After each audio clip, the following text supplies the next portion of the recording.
Hello dears, welcome to study with C. तो अब करते हैं क्वेश्चन नंबर 12 5.2 हमारी चल रही है। उसके अंदर क्वेश्चन कुछ इस प्रकार से है, बहुत ही सरल वाला क्वेश्चन है। दो समांतर श्रेणियों का सार्वअंतर समान है। देखो, दो समांतर श्रेणी दे रखी है, कोई भी दो समांतर श्रेणी दे रखी है, ए और बी दे रखी है या कुछ भी एक्स वाई हमें पता नहीं है, लेकिन दो समांतर श्रेणी दे रखी है दोनों समांतर, लेकिन उनका सार्वअंतर जो है वो समान है। यदि इनके 100वें पदों का अंतर, 100वें पदों का, एक का 100वां पद और दूसरे का 100वां पद, दोनों में से अंतर करें घटाएं तो 100 आ रहा है, तो इनके 1000वें पद का अंतर क्या होगा। तो अपन क्या करते हैं, दोनों का अंतर सार्वअंतर मान लेते हैं डी, ठीक है। और इसके बाद बात आती है पहली समांतर श्रेणी को अपन A1 मान लेते हैं, या किस तरीके से मानते हैं देखो। तो पहले माना दोनों समांतर श्रेणियों का सार्वअंतर D है, ठीक है, सार्वअंतर D है। पहली समांतर श्रेणी A मान लेते हैं, श्रेणी का 100वां पद कैपिटल A मानते हैं, A100, तथा दूसरी का A100 इस तरीके से 100वां पद है, ठीक है। अब प्रश्नानुसार बात करते हैं। प्रश्नानुसार देखो, प्रश्नानुसार ये लिखने की इतनी आवश्यकता भी नहीं होती, लेकिन लिख भी देते हैं और चलता है, ठीक है। समांतर श्रेणी सार्वअंतर दे रखा समान है दोनों के लिए, इसके इनके 100वें पदों का अंतर 100 है, तो एक के 100वां पद ये और दूसरे के 100वां पद ये, और अंतर कितना है, 100 है। इनका माइनस करें ना, दोनों को घटाएं एक दूसरे से, तो आता है 100। अब अपन को क्या काम करना है, देखो यहां पर A100 है, तो ये पहला पद इसका कैपिटल A मान लेते हैं, और प्लस 100 माइनस 1 और ये D इस तरीके से आ जाएगा।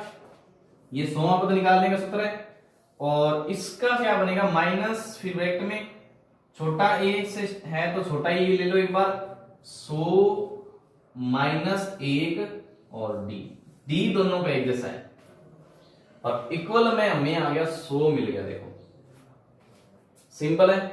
अब अपन क्या करते हैं कि देखो इसको सोल्व करते हैं, तो देखो a तो पहले पढ़ा ही है, प्लस 100 माइनस 1 99 d हो जाएगा, और माइनस जब इसके अंदर मल्टीप्लाई होगा तो a भी माइनस का हो जाएगा और ये भी मैटर माइनस का हो जाएगा। देखो यहाँ पे माइनस प्लस माइनस, और 99 d भी हो जाएगा ये, और बराबर में 100 पढ़ा ही है, तो 99 d और 99 d कट गया, क्योंकि ये प्लस का है ये माइनस का है। यहां पर आया a माइनस a बराबर 100, इक्वेशन नंबर मान लेते हैं 1। अब पता क्या पूछ रहा है, इतना काम हमारे पास होने के बाद इससे ज्यादा इसको सरल नहीं कर सकते, तो अब इसके बाद ये पूछ रहे हैं इनके 1000वें पदों का अंतर क्या होगा। तो अपन क्या करेंगे कि चूंकि हम क्या करते हैं, 1000वें पदों का अंतर निकालते हैं।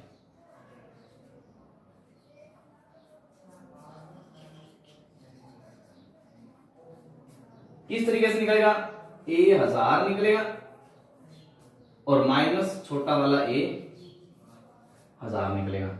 ये तो बात यहां से आई। अब a 1000 कितना है, वो सेम a प्लस 1000 माइनस 1 और d, और माइनस a प्लस 1000 माइनस और d, अपने आप आएगा यहां से अंतर। फिर इक्वल में लिखेंगे a कितना है, पता नहीं, a प्लस 1000 में से 1 गया तो 999 बचेगा, और d माइनस अंदर मल्टीप्लाई करेंगे तो ये तो a बचेगा और ये माइनस प्लस माइनस हो जाएगा और ये भी 999 और d हो जाएगा। तो ये 999 d, ये तो कट गया 999 d से, a माइनस a बचा यहां से। जैसे a माइनस a बचा तो हमें a माइनस a की वैल्यू सीधा सीधा पता है 100 है, तो 100। अतः 1000 में पदों का अंतर भी क्या हो जाएगा, 100 रहेगा। समान टाइप से रहेगी, दोनों के अंतर एक जैसे रहेंगे। ठीक है, ये क्वेश्चन 12 नंबर था, बहुत इजी वाला क्वेश्चन था। अब इसका करते हैं क्वेश्चन नंबर 13। तो अब करते हैं क्वेश्चन नंबर 13। क्वेश्चन नंबर 13 जो है वो इस प्रकार से है कि 3 अंकों वाली कितनी संख्याएं 7 से विभाज्य है। 3 अंकों वाली कितनी संख्याएं 7 से विभाज्य है। सबसे पहले तो हमें पता हो कि 3 अंकों वाली संख्या शुरू कहां से होती है। देखो 1 से 9 तक 1 अंक, 10 से 99 तक 2 अंक, 100 से लेकर 999 तक चलता है 3 अंक वाली, क्योंकि उसके बाद 1000 आता है, वो 4 अंक आ जाते हैं। तो हमें इनके बीच की ही वो संख्याएं बतानी है कि कितनी संख्याएं हैं कुल जो कि 7 से विभाज्य है। तो पहले हम ये पता करें कि पहली कौन सी संख्या है जो 7 से विभाज्य है। तो पहले हम 100 में 7 का भाग देख ले फटाफट। कितनी बार, एक बार गया, 3 बचा 0। अब देखो यहां पर इससे घटा दिया, इससे कम करके देखें तो यहां से भी घटाना पड़ेगा, तो फिर ये तो कम हो जाएगी, 1 अंक 2 अंक वाली संख्या तक ही पहुंच जाएगी। इसलिए हमें क्या करेंगे, इसमें से जोड़ेंगे। तो यहां पर कितना चाहिए, 31 में नहीं जाता, 32 में नहीं जाता, 33 में नहीं जाता, 34 में नहीं जाता, 35 में जाएगा। तो अगर 5 यहाँ पे मिल जाए, यहाँ पे 5 मिल जाए तो 7 5 35 बार चला जाए, 5 बार चला जाए। तो जो 5 हमने रख दिया तो यह क्या है, यहाँ पे पहली अंक जो में मिला वो 5 मिल गया, 105 मिल गया। तो मान लेंगे इस तरीके से 7 से विभाज्य है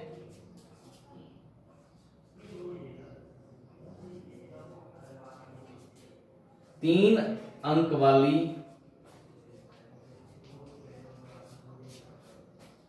प्रथम संख्या ए जो हमारे पास है 105 है। ठीक है, इस तरीके से काम करेंगे। अब अपने पास क्या करना है कि देखो ए तो 105 आ गया, हमें इसके बाद निकालना है, इसके आगे निकालते जाएंगे पद, विसात के अंतर से आगे पद निकलते जाएंगे। लेकिन हमें आगे निकालना है कि 999 से अंतिम पद भी निकाल लेना है, कौन सा है, क्योंकि यहां से अंतिम पद निकल सकता है। और अंतिम पद क्यों निकाल रहे हैं उसका कारण ये है कि अगर हम यहां पर कहें a प्लस n माइनस 1 और d, अंतर चाहिए, अंतिम पद चाहिए और प्रथम पद चाहिए। प्रथम पद निकल गया, अंतिम पद यहां से निकलेगा, अंतर भी निकाल लेंगे, समांतर श्रेणी बन जाएगी। तो फिर n कितनी संख्याएं हैं वो संख्या बन जाएगी कुल। तो यहां से देखो 7 एकम 7, कितना, 9 में 7 2 और फिर 29, 7 चौक 28, फिर 1 और फिर 9। ठीक है, अब यहां पर 7 दूनी 14 बन रहा है। यहां से कितना घटाया, यहां से कितना घटाया, 5। देखो यहां पे 5 जोड़ दें या कुछ आगे जोड़े, कितना चाहिए आगे वो मतलब नहीं रखता, इसमें कितना आगे चाहिए, 2 और 21 हो जाता तो ये जुड़ जाता, पूरा हो जाता। लेकिन 21 होते ही ये संख्या भी बढ़ जाएगी, यहाँ पे घटाना पड़ेगा, देखो यहाँ पे घटाते ही 5 घटाते ही क्या हो जाएगा, ये संख्या पूरी बन जाएगी। तो इसमें से 999 से 5 घटा दो, माइनस कर दो, 9 में से 5 गया 4, फिर 9 और 9, 994 क्या हो जाएगी, वो संख्या बन जाएगी जिसमें 7 का पूरा भाग जाएगा। अब अपन क्या करते हैं, इसको 994 लिख देते हैं अंतिम संख्या, अंतिम संख्या an, n पे तो वैल्यू निकालनी है हमें, ये 994 आ गया। तो समांतर श्रेणी किस तरीके से बनेगी, समांतर श्रेणी हमारी है, एक तो प्रथम पद 105, फिर इसमें 7 और जोड़े तो 112, 7 और जोड़े तो 119 और डैश डैश डैश 994 तक। यहां से निकाल लेते हैं डी। डी निकलेगा A2 minus A1 A3 minus A2।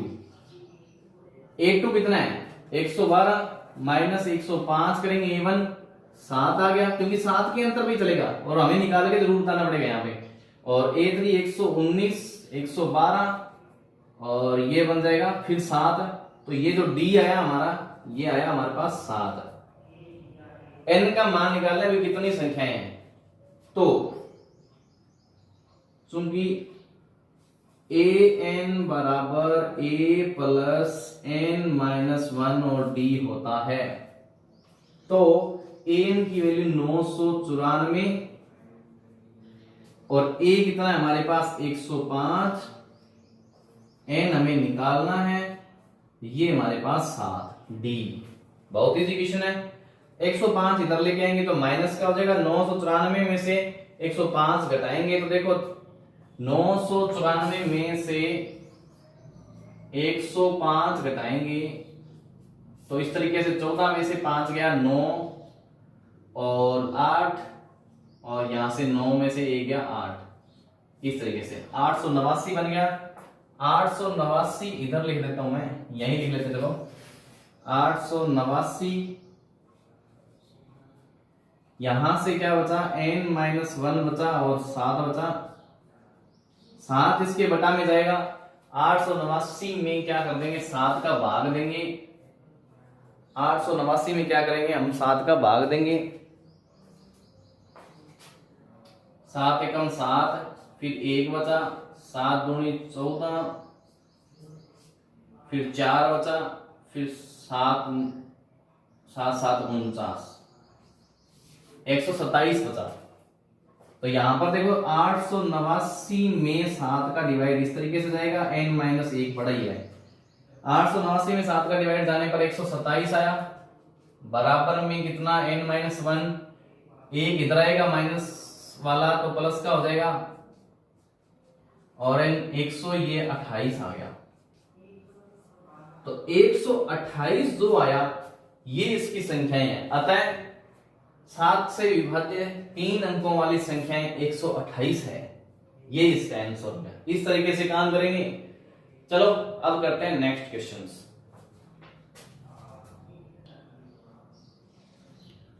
तो अब ये हमारे पास है क्वेश्चन नंबर 14। बोल रहा है कि 10 और 250 के बीच में 4 के कितने गुणज हैं। वही सेम संख्या है, 4 से विभाज्य पूछ लो या 4 के गुणज पूछ लो, एक ही बात है। 4 के गुणज पूछ लो या 4 से विभाज्य पूछ लो, एक ही बात है। सबसे पहले देखना है कि पहला प्रथम पद कौन सा होगा, तो हम प्रथम पद सीधा सीधा अपनी मर्जी से पता कर सकते हैं। 10 के बाद प्रथम पद हमारे पास a बराबर 10 के बाद जो होगा वो 12 है, जिससे जो कि 4 से डिवाइडेड है ना, 4 से विभाज्य है या 4 का गुणज है, एक ही बात है। और अंतिम पद निकाल लेते हैं अपन। अंतिम पद वही 250 में 4 का भाग देके देखो पहले, फिर घटाना होगा क्योंकि अंतिम से इसको कम करना पड़ेगा। तो 6 चौक 24 और 1 और 4 दूनी 8, 2 इसमें कम होता तो क्या हो जाता, ये पूरा पूरा चला जाता भाग। तो 248 जो हमारे पास 48 है 200, ये इसका अंतिम पद है। तो अंतिम पद लिख दो या गुणज लिख दो, एक ही बात है। an 248। इस प्रकार समांतर श्रेणी जो बनी हमारी, समांतर श्रेणी वो है देखो 12 16 20 इस तरीके से, और ये 248। सारांतर जो d होगा वो a2 माइनस a1 होगा, a3 माइनस a2 होगा। a2 कितना है 16, सेम प्रश्न है पिछले वाला, और माइनस 12 बराबर 4 और 20 माइनस 16 बराबर 4। तो यहां से d जो हमारे पास सारांतर आ गया वो 4 आ गया।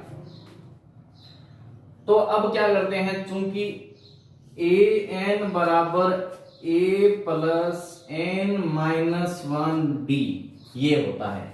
अब सिंपल सिंपल सूत्र में मान रखना है और एन की वैल्यू निकालनी है।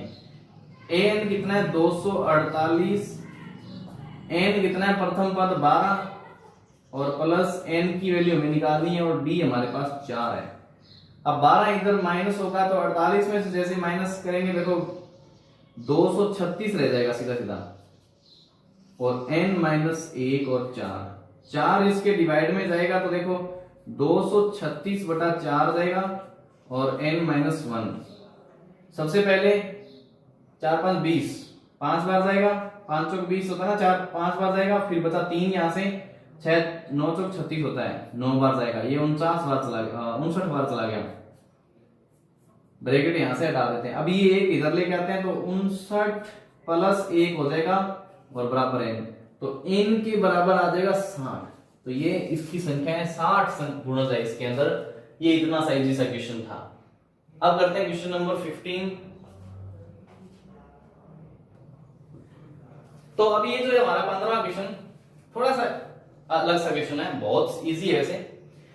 n के किस मान के लिए दोनों समांतर श्रेणियों, मतलब दो समांतर श्रेणी दे रखी है हमें, उसमें से 63, 65, 67 इस तरीके से ये दे रखी है, और 3, 10 और 17 के n में पद बराबर हो गए। माना कि एक श्रेणी a है an, इसका nवां पद ये, और एक दूसरी वाली इसका nवां पद ये बराबर, n तो एक जैसे ही रहेंगे, दोनों बराबर होंगे, ऐसा मान लेते हैं।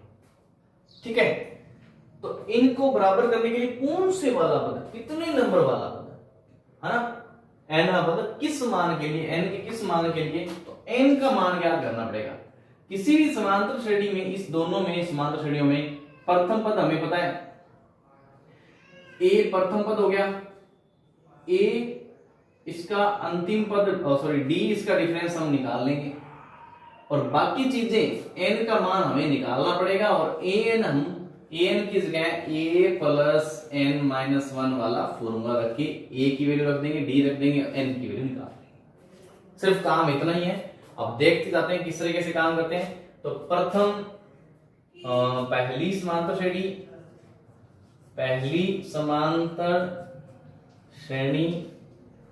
श्रेणी से ये हमारे 63, 65, 67 ये वाली है, तो इसका प्रथम पद a बराबर 63 है, और d यहां से निकलेगा देखो a2 minus a1, a3 minus a2, तो a2 कितना 65 माइनस 63 और 67 माइनस 65, ये बना 2, ये भी बना 2। इसका d आया वो कितना आया, d1 मान ले एक बार, क्योंकि d इसका अलग आ सकता है, तो d1 कितना आया 2। ठीक है, अब बात करते हैं नेक्स्ट की, दूसरी समांतर श्रेणी की। तो दूसरी समांतर श्रेणी से क्या है, दूसरी समांतर श्रेणी 3, 10, 17 डैश डैश डैश। इसका प्रथम पद हमारे पास है 3, और इसका सारा अंतर जो a2 minus a1, a3 minus a2 अलग निकलेगा। a2 कितना है देखो 10 माइनस 3 कितना बन गया, यहाँ पे 7 आ गया, और 17 माइनस 10 कितना आ गया, 7 आ गया, इस तरीके से। तो यहाँ पर d2 निकलेगा, देखो d अंतर d में फर्क रहेगा, d अलग लगाएंगे इस तरीके से। तो अपन क्या काम करते हैं, nवां पद निकालते हैं जो दोनों के बराबर होंगे। अब बात यूं है कि यही लिख लेते हैं सेम की सेम चीज प्रश्नानुसार। कैपिटल N बराबर an, यहां पर कैपिटल N क्या है, बड़ा वाला an क्या है, इस समांतर श्रेणी का, पहली समांतर श्रेणी का nवां पद, और ये दूसरी समांतर श्रेणी का nवां पद। यहां लिख देता हूं, पहली श्रेणी का nवां पद। इसी तरीके से ये दूसरी श्रेणी का nवां पद। तो an क्या है, a यहां पर देखो, यहां पे थोड़ा सा ये गलत लिख दिया था, ये a रखेंगे, सॉरी ये तो सही है, कोई फर्क नहीं पड़ता, वैसे दिक्कत नहीं आएगी, लेकिन ये a रख देते हैं, इसको कैपिटल रख देते हैं एक बार, थोड़ा सा फर्क तो नहीं पड़ेगा लेकिन ठीक है। a plus n minus one और d1, इसका d1 है, और यहां पर a plus n minus one और d2, बस a कितना है हमारे पास, प्रथम पद 63, n पता नहीं कितना निकलना चाहिए, और d1 जो हमारे पास यहां से आया था 2, a यहां से कितना है दूसरी वाली का a3, और n माइनस वन और d2 कितना है हमारे पास 7। देखो यहां से ये 7 बार n माइनस वन है, ये 7 बार n माइनस वन है, और ये 2 बार n माइनस वन है। या एक काम करते हैं, इसको सरल कर लेते हैं, 63 प्लस ये 2 का अंदर गुणा करते हैं 2n, और ये माइनस का 2 हो जाएगा 1 के साथ गुणा होगी, 3 प्लस 7n माइनस 7 हो जाएगा। अब इसको और सरल करें, देखो 63 में से 2 जाएंगे तो ये तो 61 बचेंगे, प्लस 2n बचेगा, बराबर में 7n, 3 में 7 जाएंगे मतलब, या 7 में 3 जाएंगे, एक ही बात है, वो फर्क नहीं पड़ता उसमें, माइनस का 4 यहां से आएगा। अब अपन क्या करते हैं, इस 4 माइनस को इधर उठा लाते हैं और 2 को उधर ले जाते हैं, तो 61 वो प्लस का हो जाएगा 4 इधर आके, और 2 7n, और ये माइनस का हो जाएगा उधर जाके।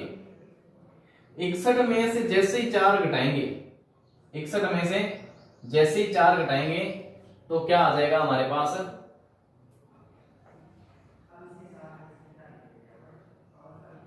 61 में से 4 घटाते ही 57 आ जाएगा, ठीक है। और यहां से हम 7n में से क्या घटाएं, 2n घटा दें तो यहां से 5n आ जाएगा, ठीक है। इसके बाद यहां पर देखो 61 में 4 8 होगा, 65 होगा ये, ठीक है। इसके लिए मार्क चाहते हैं, 5 में 65 को भाग देंगे, देखो 65 में 5 का भाग देंगे इस तरीके से n बार, ये 13 बार जाएगा, तो ये 13वां पद होगा, जो कि हमारा क्या होगा, दोनों बराबर होगा, 13वां पद क्या बराबर होगा, ठीक है। इस तरीके से ये 15 नंबर क्वेश्चन, बहुत इजी क्वेश्चन है। करते हैं नेक्स्ट क्वेश्चन इसका। अब ये जो 16 नंबर क्वेश्चन है वो है, वह एक टी ज्ञात कीजिए जिसका तीसरा पद 16 है और 7वां पद 5वें पद से 12 अधिक है। बहुत ही सरल प्रश्न है, इसके जैसे प्रश्न हमने कर रखे हैं पहले ही। तो सबसे पहले a3 जो दे रखा है आपको 16 दे रखा है, इसका अर्थ है a प्लस 2d दे रखा है कितना, 16, समीकरण 1 मान लो इसको। और फिर प्रश्नानुसार बात यूं चलेगी, देखो प्रश्नानुसार क्या चीज है कि 7वां पद जो है वो 5वें पद से 12 अधिक है, इसका अर्थ है a7 जो है वो हमारा 7वां पद है ना, वो 5वें पद से 12 ज्यादा है, इस तरीके से लिख देंगे। अब इसको सोल्व करेंगे, सरल करेंगे, तो देखो यहां पर a प्लस n माइनस 1 और d आ जाएगा, ब्रैकेट में ले लेंगे, और यहां पर भी a plus n minus, sorry यहाँ पे n की जगह यहाँ पे 7 आ जाएगा, 7 माइनस 1 d आ जाएगा, और यहाँ पे 5 माइनस 1 d आ जाएगा, और जो कि 12 है। सोल्व करेंगे तो ये a प्लस 6d बनेगा, माइनस अंदर साथ ही गुणा कर देंगे तो a माइनस प्लस माइनस 5 में से 4d बराबर 12। a से देखो ये कट गया सीधा सीधा, 6 में से 4 जाएंगे तो 2d बचेंगे बराबर 12। d का यहाँ पे 12 में 2 का भाग देंगे तो 6 बार जाएगा, d यहां से क्या आ गया, 6 आ गया, तो सीधा सीधा d का मान समीकरण एक में रखने पर डी का मान समीकरण एक में रखें तो देखो ए प्लस 2 गुणा डी कितना है 6 बराबर 16। ठीक है, सोल्व करेंगे तो ए प्लस 6 दूनी 12 बराबर 16। ए बराबर क्या हो जाएगा 16 माइनस 12, तो ए का मान हमारे पास सीधा सीधा आ जाएगा 4। तो ये आया प्रथम पद ए या a1 बराबर 4,